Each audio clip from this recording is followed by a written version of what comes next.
Hello दोस्तों, मैं आशीष कुमार अपने YouTube channel Bihar GK tricks में आपका स्वागत करता हूं।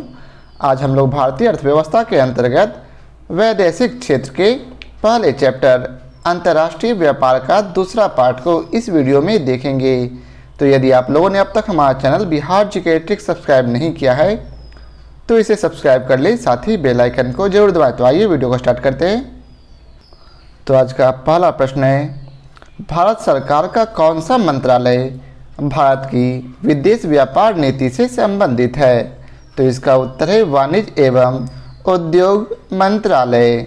भारत सरकार का वाणिज्य एवं उद्योग मंत्रालय भारत की विदेश व्यापार नीति से संबंधित है। वर्तमान समय में पीयूष गोयल केंद्रीय वाणिज्य एवं उद्योग मंत्री हैं। अब अगला प्रश्न है, वाणिज्य विभाग की दीर्घकालीन दृष्टि में भारत को विश्व के व्यापार का मुख्य सहयोग बनाना है, कब तक? तो इसका उत्तर है सी, अर्थात 2020 तक। वाणिज्य विभाग की दीर्घकालीन दृष्टि में भारत को विश्व के व्यापार का मुख्य सहयोगी बनाने का वर्ष 2020 तक है। अंतर्राष्ट्रीय व्यापारिक संगठनों में भारत के बढ़ते महत्व के अनुरूप नेतृत्व की भूमिका में लाना है। वाणिज्य विभाग का लक्ष्य भारत के व्यापार और सेवाओं में निर्यात को वर्ष 2019 से 20 तक 900 अमेरिकी डॉलर तक पहुंचाना है। अब अगला प्रश्न है, 2011 से 12 में भारत का बाह्य व्यापार का आंकड़ा पहुंच गया है लगभग। तो ये स्टार मार्क से। तो आइए चलते हैं इसके विस्तार को पढ़ते हैं। वाणिज्य विभाग की रिपोर्ट के अनुसार वित्तीय वर्ष 2011 से 12 में भारत का कुल बाह्य व्यापार इतना करोड़ डॉलर था। अतः उपर्युक्त प्रश्न का कोई भी विकल्प सही नहीं है। 15 मई 2020 तक के आंकड़ों के अनुसार वर्ष 2019 से 20 में भारत का कुल व्यापार इतना करोड़ रुपये रहा था, जिसमें इतने करोड़ रुपये का निर्यात तथा इतने करोड़ रुपये का आयात शामिल है। अब अगला प्रश्न है, 2011-12 में भारत का बाहरी व्यापार था। तो ये भी स्टार मार्क्स है। तो आइए चलते हैं इसके विस्तार को पढ़ते हैं। इसका विस्तार ऊपर के प्रश्नों में आप देखे हैं। अब अगला प्रश्न है, भारत का कुल माल व्यापार जीडीपी के प्रतिशत के रूप में वर्ष 2004 से 5 में 29.5% से बढ़कर 2012 से 13 में हो गया है। तो ये भी स्टार मार्क्स है। तो आइए चलते हैं इसके विस्तार को पढ़ते हैं। आर्थिक समीक्षा 2012 से 13 के अनुसार अंतरिम अनुमान जीडीपी के प्रतिशत के रूप में भारत का कुल वाणिज्यिक व्यापार वर्ष 2004 से 5 के 27% से बढ़कर वर्ष 2012 से 13 में 44.1% हो गया था। विश्व बैंक के आंकड़ों के अनुसार वर्ष 2017 में यह घटकर 28.70% के स्तर पर आ गया है। आर्थिक समीक्षा 2019-20 के अनुसार विगत कुछ वर्षों में सकल घरेलू अनुपात के साथ पण्य निर्यातों के अनुपात में गिरावट आई है, जो भुगतान शेष की स्थिति पर ऋणात्मक प्रभाव को सूचित करता है। जहां वर्ष 2009 से 14 के दौरान यह अनुपात 15.7% था, वहीं वर्ष 2014 से 19 के दौरान यह अनुपात 12.7% हो गया। वर्ष 2018 से 19 में 12.1% तथा वर्ष 2019 से 20 के दौरान यह अनुपात 11.3% रहा था। वैश्विक मंदी का भारत के निर्यात पर प्रतिकूल प्रभाव पड़ा है।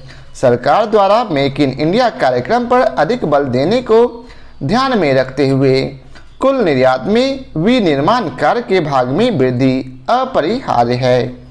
कुल पण्य निर्यातों में भारत के विनिर्मित पांडियों का निर्यात वर्ष 2009 से 13 के दौरान 66.5% रही, जबकि वर्ष 2014 से 18 के दौरान यह 72.8% रहा था। वर्ष 2017 एवं 18 के दौरान यह क्रमशः 74.4% तथा 72.8% रहा था।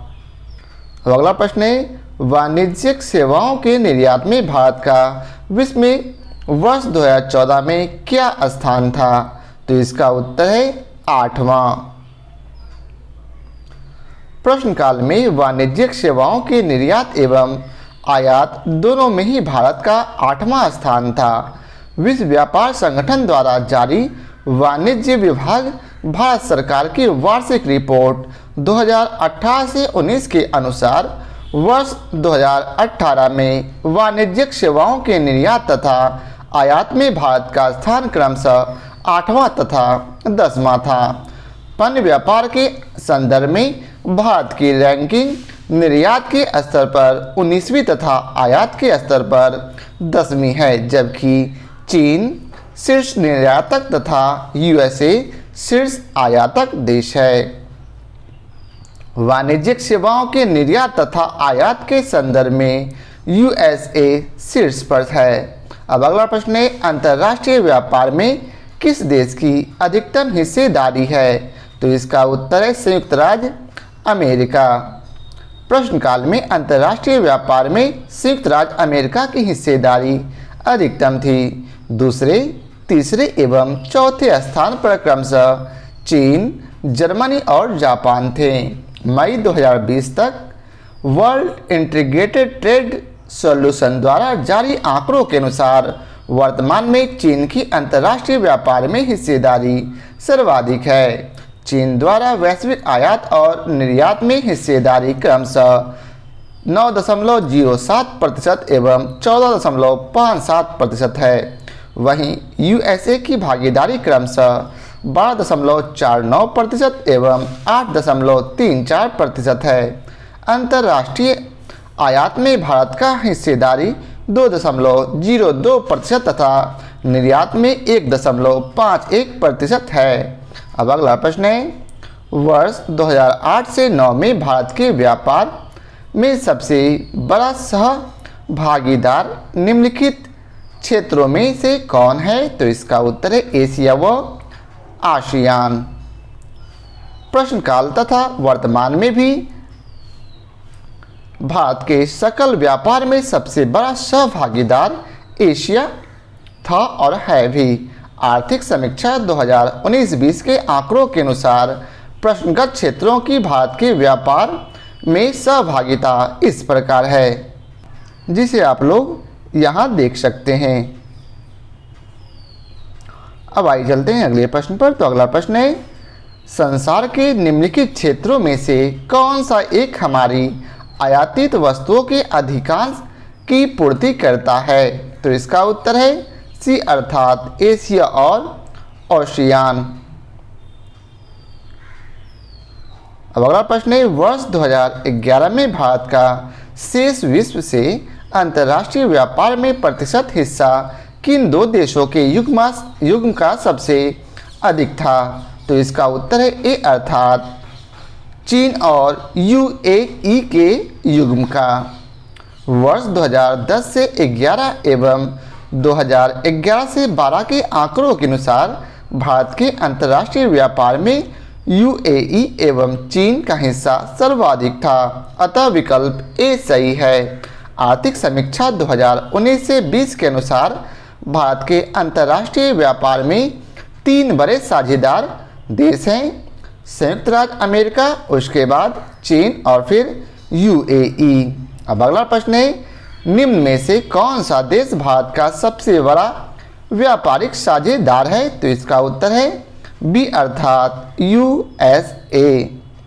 वर्ष 2006 से 7 में भारत के मुख्य व्यापारिक साझेदार देश इस प्रकार थे। सबसे पहले स्थान पर संयुक्त राज्य अमेरिका, दूसरे स्थान पर चीन, तीसरे स्थान पर संयुक्त अरब अमीरात और चौथे स्थान पर सऊदी अरब।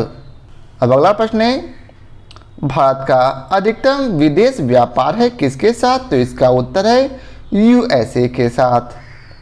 अगला प्रश्न है, वर्तमान समय में कुल अंतर्राष्ट्रीय व्यापार में निम्नलिखित में से कौन सा देश भारत का सबसे बड़ा साझेदार है?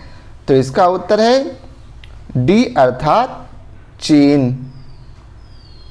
प्रश्नकाल में भारत का सबसे बड़ा व्यापारिक भागीदार देश चीन था, लेकिन आर्थिक समीक्षा 2018 से 19 एवं 2019 से 20 में जारी आंकड़ों के अनुसार भारत का सबसे बड़ा व्यापारिक भागीदार देश संयुक्त राज्य अमेरिका हो गया है। इसके बाद क्रमशः चीन एवं संयुक्त अरब अमीरात है। अब अगला प्रश्न है, निम्नलिखित देशों में से कौन सा देश भारत के विदेशी व्यापार में सबसे बड़ा साझेदार है? तो इसका उत्तर है चीन। प्रश्नकाल में विकल्प डी सही था।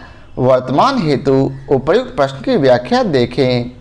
अब अगला प्रश्न है, निम्नलिखित में से किन वर्षों में व्यापार संतुलन भारत के लिए अनुकूल था? तो इसका उत्तर है बी अर्थात 1972 से 73 और 1976 से 77। प्रश्नानुसार दिए गए वर्षों में से वर्ष 1972 से 73 में और वर्ष 1976 से 77 में व्यापार संतुलन भारत के लिए अनुकूल था। विकल्प में दिए गए अन्य वर्षों तथा वर्तमान में भी व्यापार संतुलन प्रतिकूल है। आर्थिक समीक्षा 2019 से 20 के अनुसार वित्त वर्ष 2018 से 19 में भारत द्वारा किया गया कुल निर्यात 23 करोड़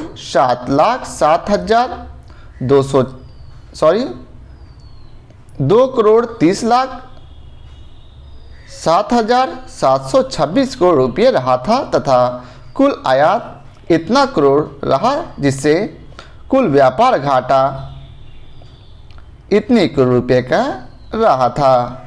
अब अगला प्रश्न है, भारत के व्यापार संतुलन के बारे में निम्न में से कौन सा कथन सही है? तो इसका उत्तर है डी अर्थात भारत का व्यापार संतुलन 1972 से 73 तथा 1976 से 77 के 2 वर्षों को छोड़कर 1949 से 50 से 2015 से 16 तक की संपूर्ण अवधि के लिए ऋणात्मक था।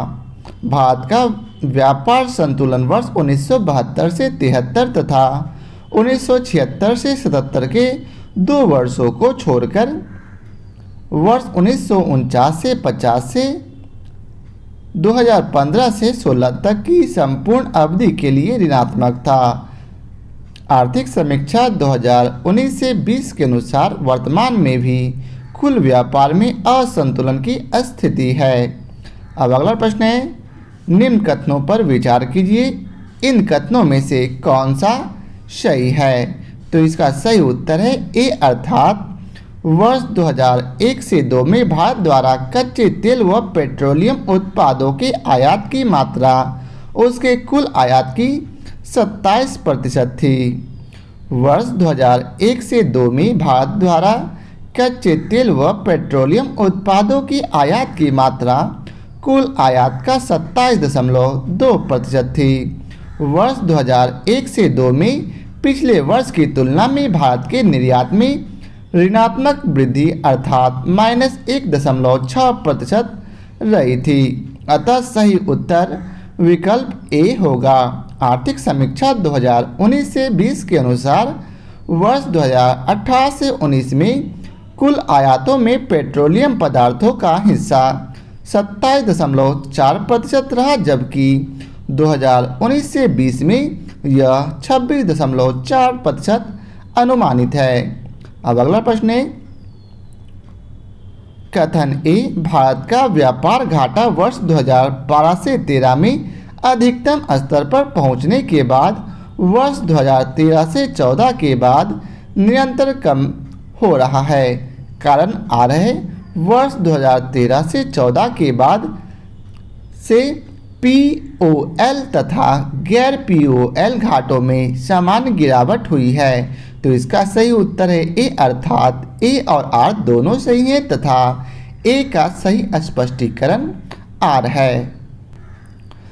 भारत का व्यापार घाटा वित्तीय वर्ष 2012 से 13 में 200 अरब डॉलर से अधिक रहने के बाद लगातार कम हुआ है। इसमें पेट्रोलियम, ऑयल और गैर वाणिज्यिक उत्पादों के मूल्यों में लगभग समान गिरावट ने मुख्य भूमिका निभाई है। अतः कथन ए एवं सही कारण दोनों सही हैं तथा कारण कथन की सही व्याख्या करता है।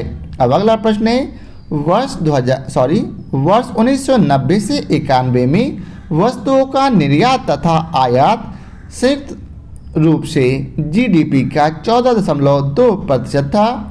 वर्ष 2011 से 12 में वर्ष 1990 से 91 की तुलना में यह हो गया तो लगभग 3 गुना।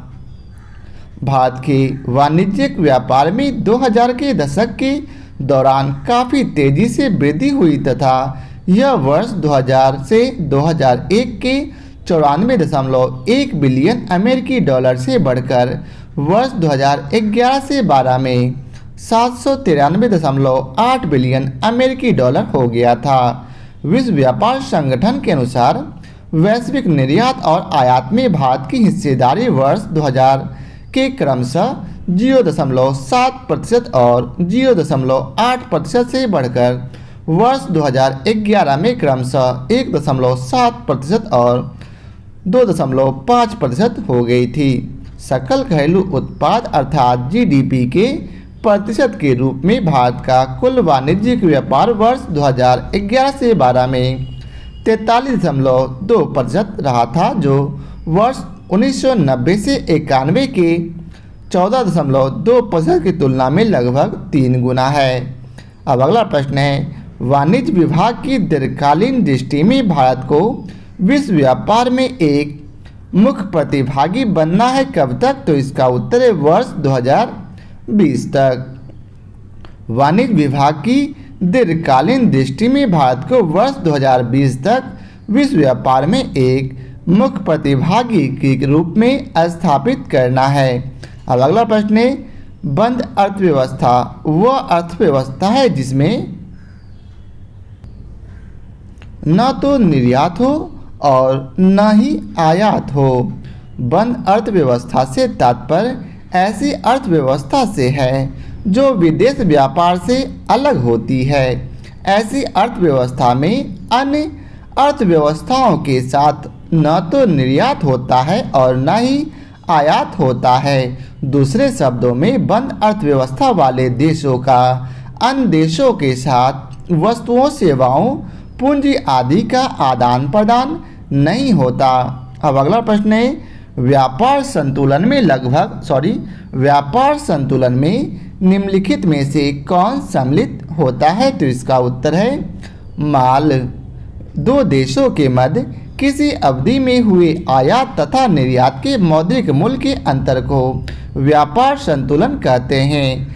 किसी देश के लिए जब निर्यात मूल्य आयात मूल्य की तुलना में अधिक होता है तो देश व्यापार अधिशेष में, जबकि निर्यात की तुलना में आयात अधिक होने पर देश व्यापार घाटे की स्थिति में होता है। व्यापार संतुलन में केवल व्यापार की दृश्य मदें शामिल की जाती है। इसके विपरीत भुगतान संतुलन में दृश्य मदों के साथ साथ अदृश्य मदें भी सम्मिलित की जाती है। अब अगला प्रश्न है, कथन ए आर्थिक उदारीकरण की एक महत्वपूर्ण नीति साधन है पूंजीगत माल पर आयात शुल्क में कमी की, और कारण आर है आयात शुल्क में कमी से स्थानीय उद्यमियों को विश्व बाजार का सामना करने के लिए प्रौद्योगिकी का सुधार करने में सहायक मिलेगी। ऊपर के दोनों वक्तव्यों के संदर्भ में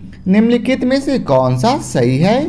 तो इसका उत्तर है बी, अर्थात ए और आर दोनों सही हैं, परंतु ए की सही व्याख्या आर नहीं करता है। भारत द्वारा वर्ष 1991 से अधिग्रहित नई आर्थिक नीति का एक महत्वपूर्ण घटक उदारीकरण है।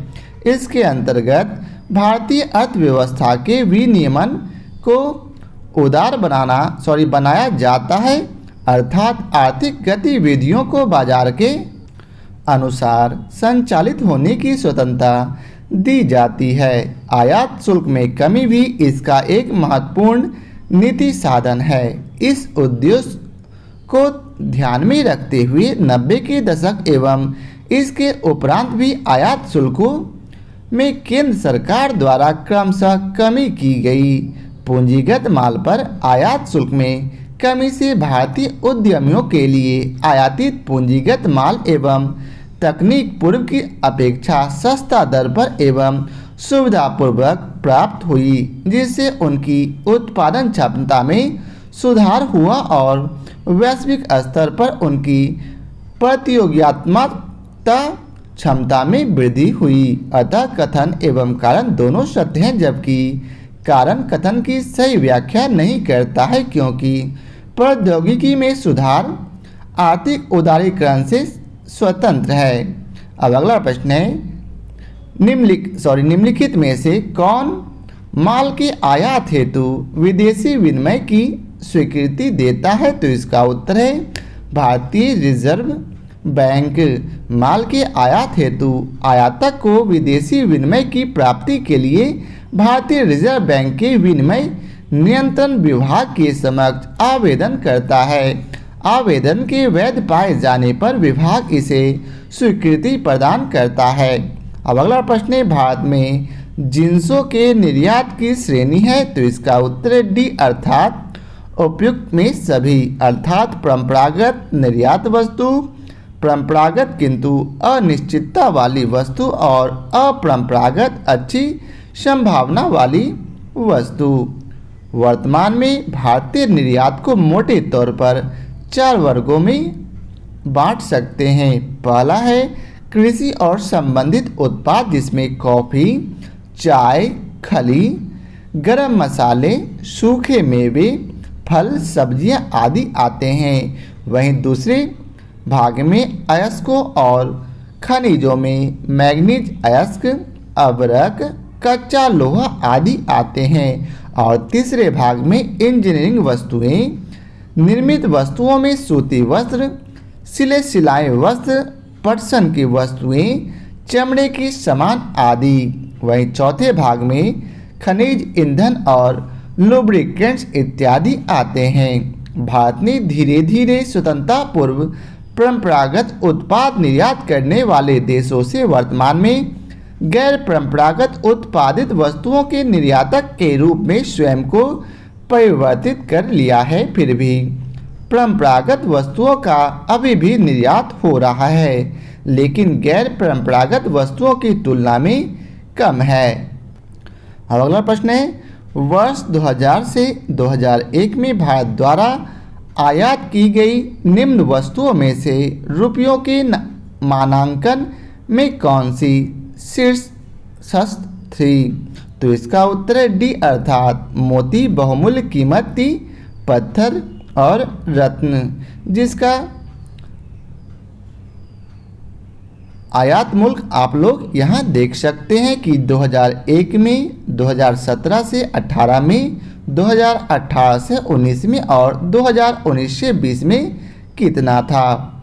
अब अगला प्रश्न है, भारत द्वारा सबसे अधिक विदेशी मुद्रा किस वस्तु के आयात पर व्यय की जाती है? तो इसका उत्तर है पेट्रोलियम पदार्थ पर। भारत ने वर्ष 1995 से 96 में 7,526 बिलियन डॉलर मूल्य के पेट्रोलियम पदार्थों का आयात किया था, जो शेष तीनों मदों की अपेक्षा अधिक था।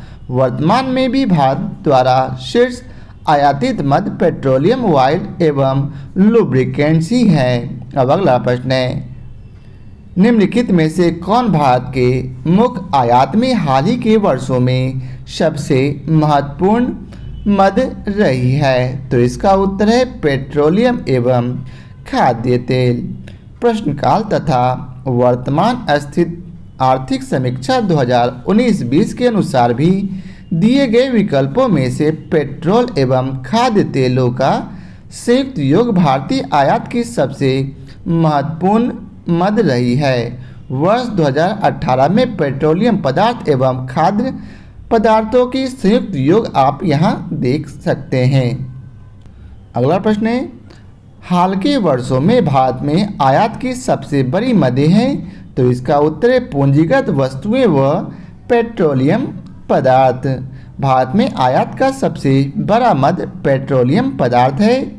प्रश्नकाल में उपर्युक्त मदों में से पेट्रोलियम पदार्थ एवं पूंजीगत वस्तुओं का संयुक्त आयात मूल्य अन्य तीनों विकल्पों की अपेक्षा में अधिक था। आर्थिक समीक्षा 2019 से 20 के अनुसार वर्ष 2018 से 19 में पूंजीगत वस्तुओं का आयात 4,97,258 करोड़ रुपये तथा पेट्रोलियम पदार्थ का आयात 9,86,275 करोड़ रुपये था। इन दोनों का संयुक्त रूप से कुल आयात 14,83,533 करोड़ रुपये का रहा, जो सर्वाधिक है। अब अगला प्रश्न है, वर्तमान में भारत के आयात में सर्वाधिक अंश निम्न में से किस वस्तु श्रेणी का है? तो इसका उत्तर है पेट्रोलियम पदार्थ का। अगला प्रश्न है, भारत को सर्वाधिक एलएनजी की आपूर्ति करता है? तो इसका उत्तर है कतर। कतर भारत को सर्वाधिक एलएनजी आपूर्ति करने वाला राष्ट्र है।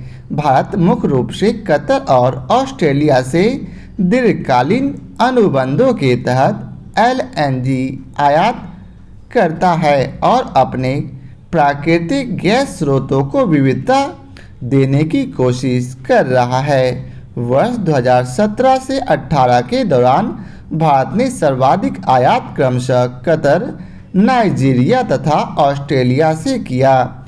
बीपी स्टैटिस्टिकल रिव्यू जून 2019 तथा मई 2020 में यूएस एनर्जी इंफॉर्मेशन द्वारा जारी आंकड़ों के अनुसार भारत विश्व का चौथा सबसे बड़ा एलएनजी आयातक देश है। अब अगला प्रश्न है, निम्नांकित वर्गों में से किस वर्ग के देशों के साथ भारत का सर्वाधिक आयात व्यापार है? तो इसका उत्तर है ओपेक। वर्ष 2013 से 14 में भारत के कुल आयात में ओपेक का भाग 39.5% था। इसके अतिरिक्त विकासशील देशों का कुल हिस्सा 32.2%, ओईसीडी का 25.6% तथा पूर्वी यूरोप का हिस्सा 1.7% था। आर्थिक समीक्षा 2019 से 20 के आंकड़ों के अनुसार वर्ष 2018 से 19 में भारतीय आयात में शामिल शीर्ष 3 देश हैं, चीन, यूएसए और उसके बाद यूएई। क्षेत्र संदर्भ में वर्तमान में भारत का सर्वाधिक आयात व्यापार उत्तर पूर्व एशिया के साथ होता है। अब अगला प्रश्न है, भारत के आयात का सबसे बड़ा भाग प्राप्त होता है? तो इसका उत्तर है चीन से। प्रश्नकाल अर्थात वर्तमान में भी भारत के कुल आयात में सर्वाधिक हिस्सा चीन से आयात का था। आर्थिक समीक्षा 2019 से 20 में जारी आंकड़ों के अनुसार वर्ष 2017 से 18 में भारतीय आयात में सबसे बड़ा हिस्सा क्रमशः चीन, उसके बाद संयुक्त राज्य अमेरिका, उसके बाद फिर यूएई, सऊदी अरब एवं इराक का रहा था। अब अगला प्रश्न है, निम्न में से कौन सा देश भारत के संपूर्ण आयात का सबसे बड़ा स्रोत है? तो इसका उत्तर है चीन। अगला प्रश्न है, निम्नलिखित में से कौन एक क्षेत्र 2009 से 10 में भारत के आयातों का सबसे बड़ा क्षेत्र था? तो इसका उत्तर है एशिया तथा आसियान। वर्ष 2009 से 10 में भारत के आयातों का सबसे बड़ा क्षेत्र एशिया तथा आसियान था। वर्तमान आर्थिक समीक्षा 2019 से 20 के अनुसार भी भारत के आयातों के 4 सबसे बड़े क्षेत्र क्रमशः नॉर्थ ईस्ट एशिया, पश्चिम एशिया में खाड़ी सहयोग परिबंध, आसियान, यूरोपीय यूनियन आदि थे। अब अगला प्रश्न है, भारत का 50% से अधिक आयात आता है तो किससे? तो इसका उत्तर है एशियाई देशों से। वित्तीय वर्ष 2006 से 7 में भारत के आयात की क्षेत्रानुसार स्थिति इस प्रकार थी, जिसे आप लोग यहाँ देख सकते हैं। अब अगला प्रश्न है, कथन ए 10वें दशक की आरंभिक अवधि में संयुक्त राज्य अमेरिका भारत के लिए एकमात्र सर्वोपरि आयात स्रोत के रूप में पुनः उभर कर आया। वही कारण आर है, भूतपूर्व सोवियत संघ के त्वरित राजनीतिक विकास के फलस्वरूप भारत शनैः शनैः अपनी रक्षा आवश्यकताओं के लिए संयुक्त राज्य अमेरिका पर ही आश्रित होने लगा। ऊपर के दोनों वक्तव्यों के संदर्भ में निम्नलिखित में से कौन सा सही है? तो इसका उत्तर है सी, अर्थात ए सही है पर आर गलत है। स्वतंत्रता के उपरांत आयात की दृष्टि से अमेरिका भारत के लिए सबसे प्रमुख राष्ट्र रहा है। वर्ष 1960 से 61 में भारत के आयात में यूएसए का हिस्सा 29.1% था, जो वर्ष 1980 से 81 तक क्रमशः कम होते हुए 12.9% रह गया। 1980 के दशक में भारतीय आयात में यूएसए का हिस्सा और कम हो गया। वर्ष 1987 से 88 में समग्र भारतीय आयात में यूएसए का अंशदान मात्र 9% मात्र रह गया, किंतु इसके उपरांत इस प्रवृत्ति में परिवर्तन हुआ तथा वर्ष 1990 से 91 में समग्र भारतीय आयात में यूएसए का हिस्सा बढ़कर 12.1% हो गया। अतः कथन सत्य है, भारत अपनी रक्षा आवश्यकताओं हेतु वर्ष 1990 के पश्चात भी मुख्यतः रूस पर ही निर्भर रहा है। अतः कारण असत्य है। मार्च 2020 में SIPRI द्वारा जारी आंकड़ों के अनुसार वर्ष 2015 से 19 की अवधि में भारत को शस्त्रों के प्रमुख आपूर्तिकर्ता देश क्रमशः रूस, उसके बाद इजराइल और फिर तीसरे नंबर पर फ्रांस था। अब अगला प्रश्न है, निम्नलिखित में से कौन सा कभी कभी समाचारों में दिखने वाले पद आयात आवरण अर्थात इंपोर्ट कवर का सर्वोत्तम वर्णन करता है?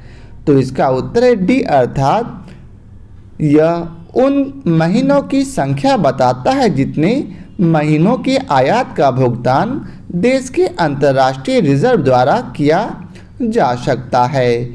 आयात आवरण उन महीनों की संख्या बताता है जितने महीनों के आयात का भुगतान देश के अंतर्राष्ट्रीय रिजर्व द्वारा किया जा सकता है।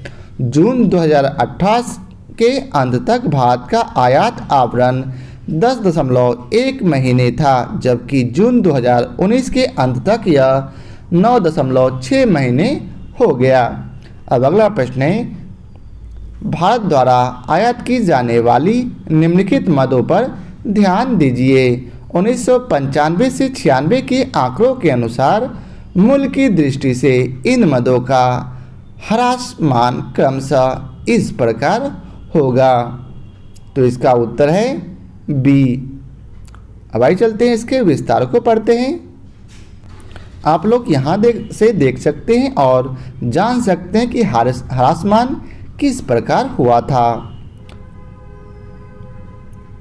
अब अगला प्रश्न है, हल्दिया बंदरगाह से कौन सी वस्तु आयात की जाती है? तो ये स्टार मार्क्स है। पश्चिम बंगाल स्थित हल्दिया बंदरगाह से आयात की जाने वाली प्रमुख वस्तुएं हैं उर्वरक हेतु आवश्यक कच्चा माल, खाद्यान्न, चीनी, अखबारी कागज, कुकिंग कोल, पेट्रोलियम कोक, चूना पत्थर, लौह एवं इस्पात, मशीनरी, स्क्रैप, सब्जियां इत्यादि। उपर्युक्त विकल्पों में से तीनों विकल्प पेट्रोलियम पदार्थ, इस्पात तथा मशीनरी जिसमें हैवी मशीन टूल्स शामिल है का हल्दिया बंदरगाह से आयात किया जाता है। अब अगला प्रश्न है, वर्ष 2004 से 5 में निम्न समूहों का भारत के आयात में महत्वपूर्ण योगदान था। उपयुक्त मदों को उनके प्रतिशत अनुपात के रूप में अवरोही क्रम से व्यवस्थित कीजिए और अपने उत्तर को दिए गए कूट की सहायता से चुनें। तो इसका उत्तर है ए, अर्थात 1, 2, चीन 3-4। तो अवरोही क्रम में सबसे पहले ईंधन, फिर पूंजी वस्तुएं, उसके बाद स्वर्ण तथा चांदी और लास्ट में रसायन आएगा। वर्ष 2004 से 5 में दिए गए विकल्पों का आयात में योगदान अवरोही क्रम में इस प्रकार है। ईंधन का था 29.6%, पूंजीगत वस्तुओं का था 13%, स्वर्ण तथा चांदी का 10% तथा रसायन का 6.2% है। अतः विकल्प ए अभिष्ट उत्तर होगा। आर्थिक समीक्षा 2019 से 20 के अनुसार वर्ष 2017 से 18 एवं 2018 से 19 भी समग्र आयात में ईंधन का योगदान सर्वाधिक है। अब अगला प्रश्न है, भारतीय कपड़े का सबसे बड़ा आयातक देश है। तो इसका उत्तर है डी अर्थात संयुक्त राज्य अमेरिका।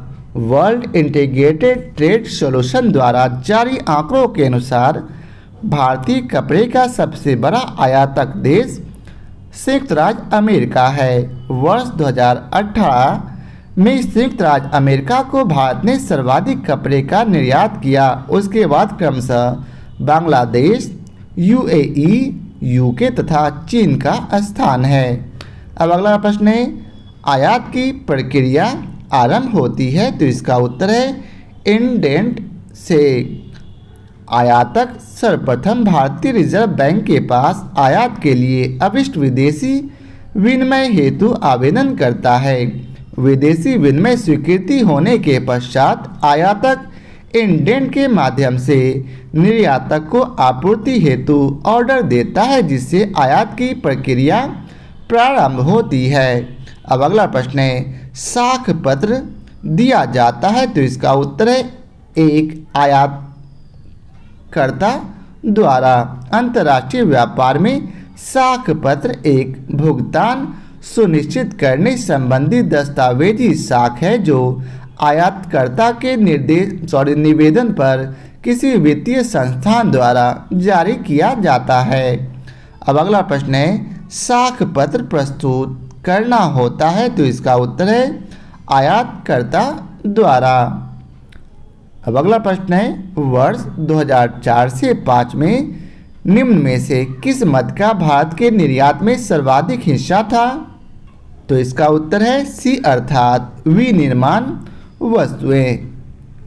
आर्थिक समीक्षा 2006 से 7 के अनुसार वर्ष 2004 से 5 में वस्तु समूहों में विनिर्मित वस्तुओं का निर्यात में हिस्सा 74.3% था।